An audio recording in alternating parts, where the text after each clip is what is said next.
So who is Jesus? Eternal question. I read in the morning's paper, yesterday's morning's paper, the Archbishop of Canterbury spoke, the first Archbishop ever to speak at St. Patrick's in New York City. And the Cardinal introduced him. He had a standing ovation. They turned the crowds away. The cathedral was filled to capacity. And this Archbishop of Canterbury,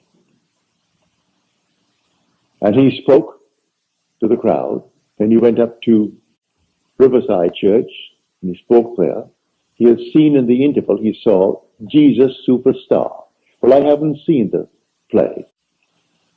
And he commented on it. He didn't quite describe it. He said it comes at intervals, it comes close to a certain Christian faith. There are certain passages in it he thought offensive, but they did not say who is Jesus. Now, they did he, the Archbishop. He didn't say who is Jesus. Who is Jesus? I'll tell you. Jesus is the man in whom the will of God is fulfilled. And that will be true of every child born of woman. Jesus is the man who accomplishes the work that his Father gave him to do. And when he accomplishes that work, he is his Father. Man matures when he becomes his own father. And the day will come, everyone will awake, and he will be the Father. And that is when he fulfills the will of God, as we are told in Jeremiah, the 23rd chapter. The word is wrongly translated anger. The anger of the Lord will not turn back. That word anger means breathing forcefully. A forceful breath.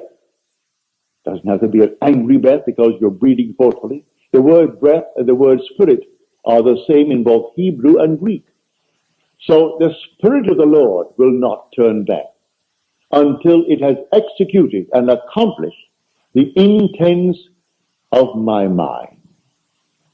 In the latter days, you will understand it clearly. In the very end, you will understand it will not turn back because he has a purpose. The purpose is to transform man into God, as God. Not something just to reflect him, but as God. So you came down. You're the gods that came down. You are the Elohim. You've been taught to believe you're a worm. You came out of the swamp. And then suddenly you became a tadpole. Then you became something else. And finally you find yourself a man. Forget it. You are the gods who came down from heaven and assumed the restriction, the limitation of man. This is the limit of contraction. And you assumed it. And you're going to fulfill a definite purpose in man. And while you walk the earth as man, that predetermined plan will erupt within you. And the whole thing will unfold within you.